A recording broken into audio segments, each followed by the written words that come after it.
In the wheel slide protection WSP system of LHP coaches, the microprocessor acts as the central control unit, monitoring wheel speed during braking and adjusting brake cylinder pressure to prevent wheel slide.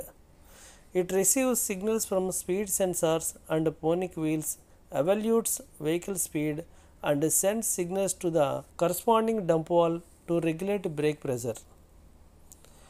LHP కోచ్ల wheel slide protection WSP వ్యవస్థలో microprocessor కేంద్ర నియంత్రణ యూనిట్గా పనిచేస్తుంది. Breaking సమయంలో చక్రాల వేగాన్ని పర్యవేక్షిస్తుంది మరియు వీల్ జారిపోకుండా నియంత్రించడానికి బ్రేక్ సిలిండర్ ఒత్తిడిని సర్దుబాటు చేస్తుంది.